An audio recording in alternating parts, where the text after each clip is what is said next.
Hello everyone, Maurice here. Today I'm bringing you another Meta Report for Origins, now it's Season 10, a late epic era. So, first thing first is that we already have 100,000 players in Axie Origins in Season 10, so that's, well, a lot quicker than last time, definitely, or I'll say last time, last season.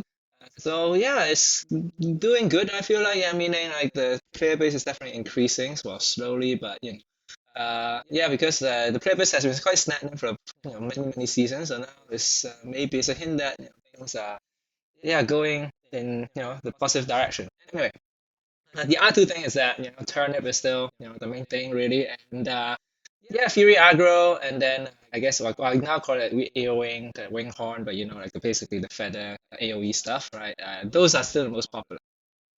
Okay, so that's basically the gist of it. And actually, yeah, when I say turnip, actually, I should probably just call it like snake jar turnip, just because it's really a snake jar that actually does quite a bit, especially early games. Okay, and then let's look at the victory star player base, and you can see, of course, it's always the case that the top is very few players, and at the bottom, there's a lot of players. But yeah, yeah, against just the three peaks, and now I have a new plot here. Really, is about the different ranks and how many players, and you can see similarly three peaks in the sense that it's, egg and chick are kind of like the most, but actually you can see a lot of people actually in board, which is pretty interesting, right? Is that maybe there's a lot of people who are consistently playing just like a game or two every like day, and then they just slowly climb up to board at this point. And of course, Tiger is the other peak that people usually get stuck on. And the final thing is that yeah, 2.5k players already get to Challenger, so that's yeah, it's slowly people are climbing up to Challenger basically. Okay, so let's look at the archetype usage. So as last time, I also just try to include as much as possible in terms of the archetypes. And this one also I included actually the number of matches on the right hand side here, right, in the axis. So basically, of course, the reason is at the top there's really only one player, only 8 matches were played, and of course all are Snake Jar Turnip. But even in the next bracket, right, 500 games played is mostly still more than half is the Snake Jar Turnip stuff. Yeah, Fury aggro, yeah, the earwing winghorn stuff, and then uh, yeah, so there's this one as well. I think this is the topaz, turnip topaz one as well, which I think at this point is already dropped down. Um, yeah, so you can see that turnip is still the most dominant, but in terms of the overall challenger, right, then actually in this case, right, it is ranked by the popularity overall, like all the data. So in that sense, Fury aggro, earring winghorn is still the most popular, and they are also actually quite viable as well. And of course, like if we go down a bit, you get Jinx, you have the sleep poison. So actually now split the sleep poison and non-sleep poison, I would say. Yeah, so sleep poison is a bit more popular, especially at the top. And then yeah, first things to try to turn it, but you start to see like the shield. So instead of sustain, now I call it shield. Pure damage, yeah, and the feather fan as well. So yeah, different things are viable, but like, of course at the very top it was just return it. Okay, so in terms of the win rate, data is pretty similar really.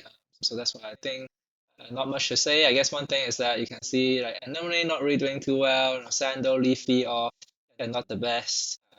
Yeah.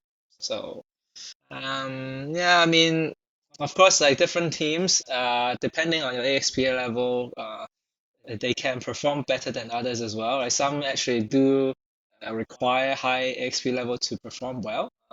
Yeah, so that might make some differences in that sense as well.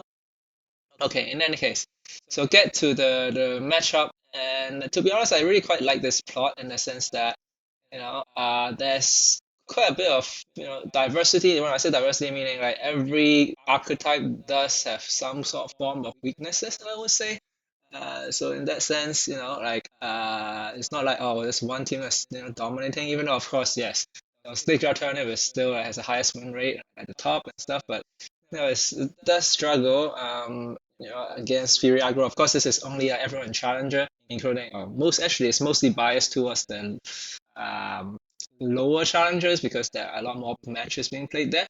Of course, there's to check out a blog post for, if I'm going to scroll down, right, the different brackets, but of course, a lot more sparse in terms of the actual data. Um, yeah, so that's because there are fewer matches at the higher brackets. Okay, but in any case, so let me just go back to the normal matchup, the overall, I would say, challenger matchup.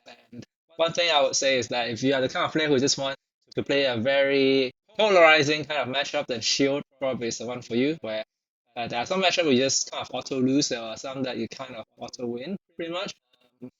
Yeah, so but if you are the kind who just wanna have like an even matchup, I would actually say I was gonna say Anemone is actually not bad, but yeah, it's not doing too well in terms of win rate. I guess the other one is Jinx. Jinx is actually not too bad. I guess of course it still has some weakness like sleep poison in general really. Otherwise, actually, Jinx is actually can do pretty well, especially it can be quite budget as well. Yeah, so okay. So that's it for this report. So looking forward to the Mystic era, see if there are, of course, hopefully there'll be new archetypes, or when I say new, I mean at least like using the Mystic runes and stuff like that. So yeah, hopefully it's not just like Snake Alternative, like Earwing, Winghorn, Fury Aggro again, but I'm pretty sure, the Earwing, Winghorn stuff will still be there, Fury Aggro will probably still be there, and yeah, Alternative is maybe not as strong, but who knows. Okay, so that's it, and I'll see you in the next video.